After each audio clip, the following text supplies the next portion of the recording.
ഒരു വർഷത്തേക്ക് സ്വർണം വാങ്ങുന്നത് ഒഴിവാക്കണം. പ്രധാനമന്ത്രി നരേന്ദ്രമോദി പശ്ചിമേഷ്യൻ പ്രതിസന്ധിയുടെ പശ്ചാത്തലത്തിൽ ജനങ്ങൾക്ക് നൽകിയ നിർദ്ദേശം വലിയ ആശങ്കകൾക്ക് കാരണമായിട്ടുണ്ട്. വിവാഹമായാലും നിക്ഷേപമായാലും സ്വർണം കഴിഞ്ഞേ മറ്റൊരു ഓപ്ഷനുള്ളൂ, പ്രത്യേകിച്ച് മലയാളികൾക്ക്. എന്നാൽ ഈ സ്വർണ്ണക്കമ്പം രാജ്യത്തിന്റെ സാമ്പത്തിക അടിത്തറയെ തളർത്തുന്നു എന്ന മുന്നറിയിപ്പുമായി രംഗത്തെത്തിയിരിക്കുകയാണ് മോദി.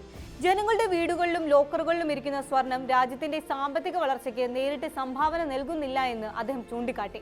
സ്വർണത്തിന് പകരം ഡിജിറ്റൽ ബോണ്ടുകൾ, മ്യൂച്വൽ ഫണ്ടുകൾ, ഓഹരി വിപണി എന്നിവയിൽ നിക്ഷേപിക്കുന്നത് പരിഗണിക്കണമെന്നാണ് നിർദ്ദേശം. മിഡിൽ ഈസ്റ്റിലെ യുദ്ധം കാരണം ഇന്ധനത്തിന് ക്ഷാമം അനുഭവപ്പെടുകയും ഇത് ഇന്ത്യയുടെ വിദേശ വ്യാപാരത്തെ ബാധിക്കുകയും രൂപയുടെ മൂല്യം കുറയ്ക്കുകയും ചെയ്തുവെന്നാണ് വിശദീകരണം.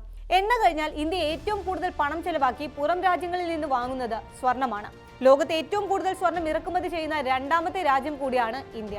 പ്രധാനമന്ത്രിയുടെ ഈ അഭ്യർത്ഥന ജനങ്ങൾ എത്രത്തോളം ഗൗരവമായി എടുക്കുമെന്ന് ഇനി കണ്ടറിയണം. കാരണം ഇന്ത്യക്കാരുടെ സാമ്പത്തികവും സാംസ്കാരികവുമായ ജീവിതത്തിൽ സ്വർണത്തിന് വലിയ സ്ഥാനമാണുള്ളത്. മിക്കവരും സമ്പാദ്യമായി സ്വർണം വാങ്ങാനാണ് താല്പര്യപ്പെടുന്നത്.